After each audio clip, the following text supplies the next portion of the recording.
जहां तक यूपी का सवाल है, हमारे मुख्यमंत्री दूसरी दुनिया में हैं। जनता पार्टी अपने लोगों को सेट करने के लिए बजट बनाती है और दुनिया के सबसे बड़े प्लेटफॉर्म पे सोचिए क्या सवाल खड़ा हो गया। वहां सवाल खड़ा हुआ कि पर कैपिटा इनकम और आपके देश की हवाई नहीं ठीक है, जिसकी वजह से जान जा रही है, इन्वेस्टमेंट भी नहीं आना है।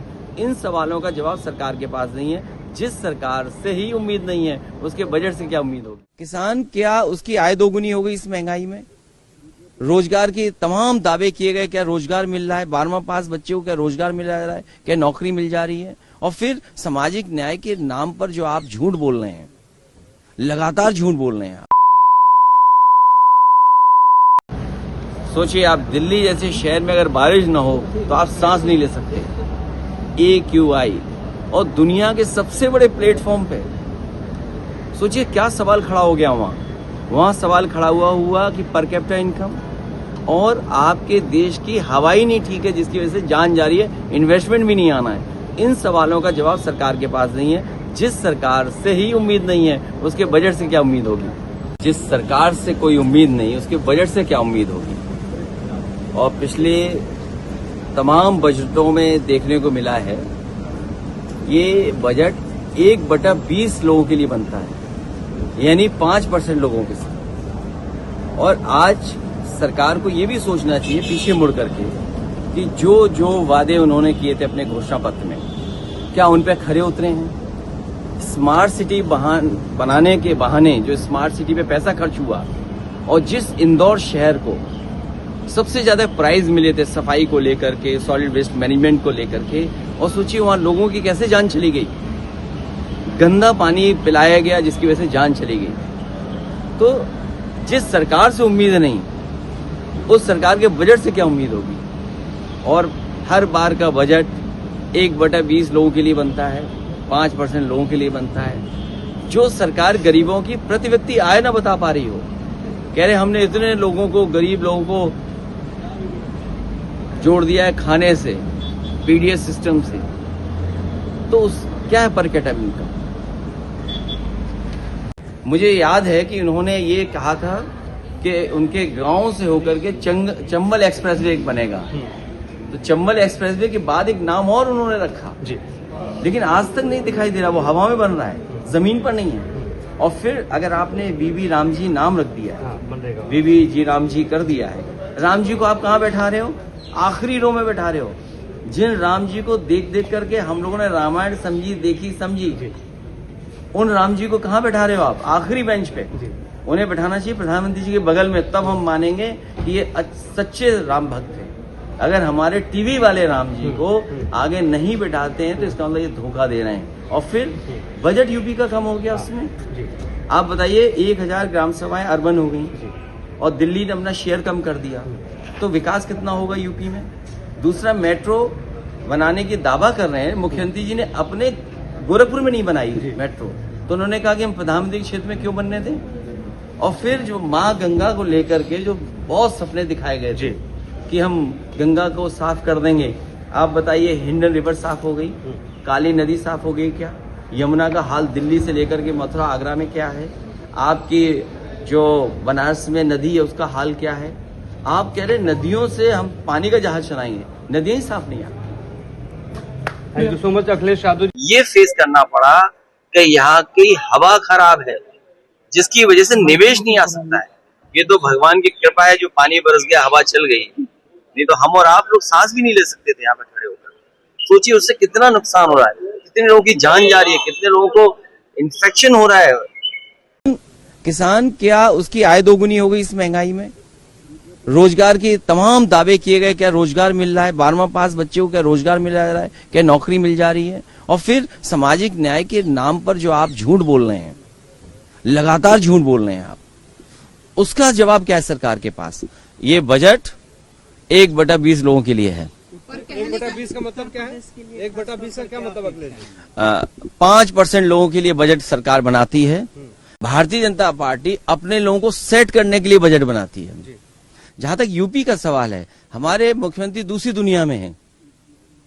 मान लीजिए जो नई योजना आई है, जो नए प्रस्ताव आ रहे हैं जिसमें आपका पैसा ही कट जाएगा, मनरेगा का नाम बदल दिया, लेकिन यूपी का पैसा काट दिया। और पैसा कितना कम होगा जब आपने तमाम ग्राम सभाओं को अर्बन बना दिया है।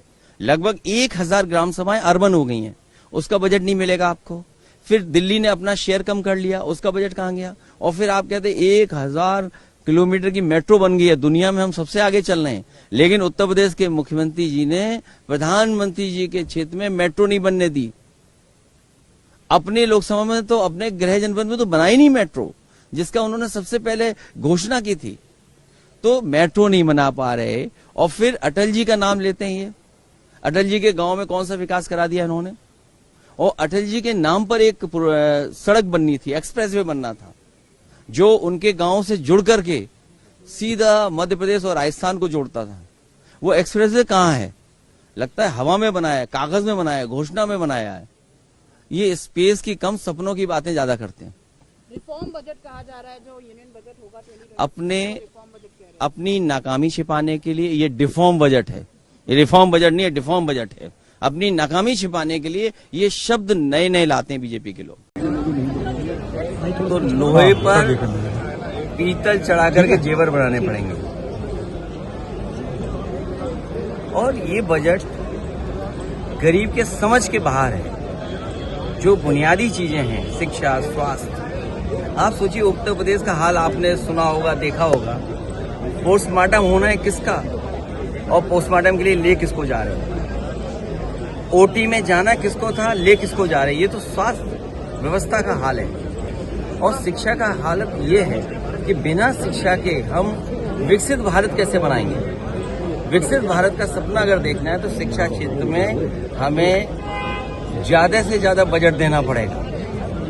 ये समझ से बाहर बजट है, ये सपने दिखाने वाला बजट है। जिन लोगों ने अपने पुराने घोषणा पत्र पे कोई काम न किया, उनसे उम्मीद क्या करें? बीजेपी से उम्मीद ही नहीं तो बजट से उम्मीद क्या करें? ये हमेशा बड़े लोगों के लिए, 5% के लोगों के लिए बजट बनाते हैं, आम जनता के निराश किया है। और फिर 25 करोड़ अगर गरीबी रेखा से बाहर आ गए हैं तो कम से कम ये बताएं कि जो 95% आबादी हमारे देश की है, उस जो गरीब है उसकी प्रति व्यक्ति आय क्या है?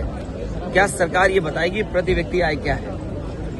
बजट नहीं है। मिडिल क्लास का वोट ले लेंगे, गरीब का वोट ले लेंगे, किसान का वोट ले लेंगे, लेकिन बजट आएगा तो 5% लोगों के लिए बनाएंगे। उत्तर प्रदेश के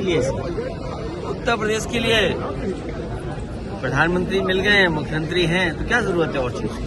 सर सेंसेक्स भी 2000 पॉइंट गिर गया। अयोध्या जैसी जगह पर मार्केट क्रैश हो गया, मार्केट क्रैश हो गया। इसलिए मैंने कहा ये हालत रही तो सोने पर पीतल लगा करके जेवर पहनने पड़ेंगे। रिफॉर्म्स की बात कही गई है, रिफॉर्म्स कर रही लोग। कोई उम्मीद नहीं इनसे, बीजेपी से कोई उम्मीद नहीं है कि न गरीब, किसान, गांव में रहने वालों के लिए कोई बड़ा फैसला लेंगे। जो बुनियादी ढांचा है उसको भी खत्म कर देंगे। ये बजट 5% लोगों के लिए है, 1/20 लोगों के लिए बजट बनता है। और इसमें अदर्स लोग जो हैं उनको लाभ पहुंचाने का बजट है। पहले से तय होता है कि किसको बेनिफिट करना है, किसको लाभ पहुंचाना है। उदाहरण के लिए जिस क्षेत्र से मैं आता हूं, आलू किसान है। आप बताइए आलू पैदावार के किसान के क्या लाभ पहुंचा है? आपका पूरे उत्तर प्रदेश में आलू किसान को क्या लाभ पहुंचा रही है सरकार? क्या लाभ दिया बजट से? कहीं मंडी का इंफ्रास्ट्रक्चर बेहतर किया है क्या?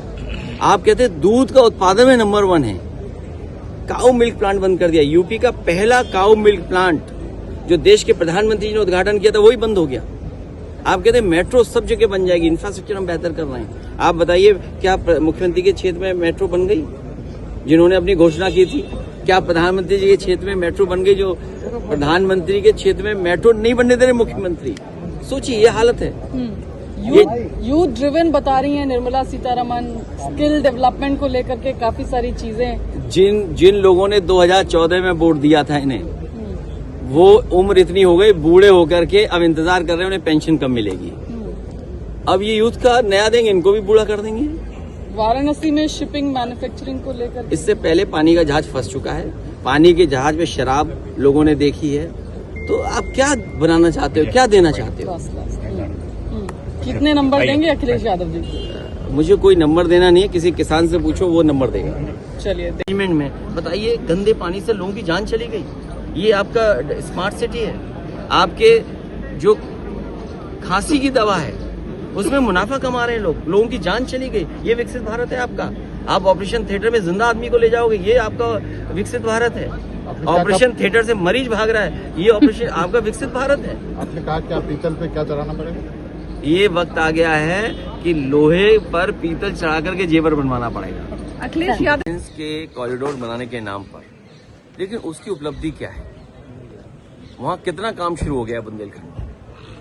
जो पहले से बने हुए डिफेंस के इंफ्रास्ट्रक्चर थे, वो जिसको दिया हो, वो किसको दिया, वो बीजेपी जानती है।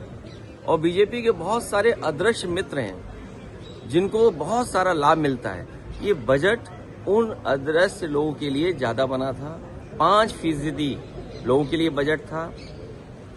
किसान जहां गन्ने पैदा करने वाला है, आलू वाला किसान है, आपका धान वाला किसान, उसके लिए क्या लाभ मिला है?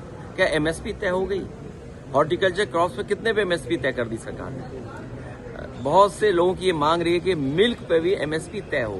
क्या सरकार ने मिल्क पे एमएसपी तय की है? तो ये तमाम चीजें जब हम देखते हैं तो बजट ऐसा लगता है कि कुछ आदर्श लोगों के लिए बनाया है। पाकिस्तान ने कहा है कि हम क्रिकेट मैच नहीं खेलेंगे, हम बाइकआउट कर रहे हैं। भारत वर्ल्ड कप में खेलेंगे, भारत के साथ नहीं खेलेंगे। ये तो भारत सरकार को अपनी विदेश नीति पे विचार करना पड़ेगा कि किस दिशा में विदेश नीति उनकी जा रही है। सर, फॉर्म 7 का विरोध किया समाजवादी पार्टी ने, क्या दिक्कत है? फॉर्म 7 भर करके आ रहे हैं। ये भारतीय जनता पार्टी धांधलीजीवी पार्टी है, इसे बहुत सावधान रहने की जरूरत है। इनके फॉर्म किसी हेड ऑफिस से भर करके आ रहे हैं और वो बाकायदा जिन लोगों के दस्तखत हैं उसके ऊपर, वो कह रहे हैं हमने कभी साइन ही नहीं किया। और बाकायदा हम लोगों ने लिख करके दिया है और बाकायदा चीजें जो हमें मिली हैं वो हमने रिकॉर्डेड आप लोगों तक सोशल मीडिया के माध्यम से पहुंचाई हैं और उसकी शिकायत भी इलेक्शन कमीशन को करेंगे। लगता तो ऐसा है कि इलेक्शन कमीशन को एक झंडा तय कर लेना चाहिए, कौन सा झंडा उनकी बिल्डिंग पे लगे। अखिलेश जी, शौकत अली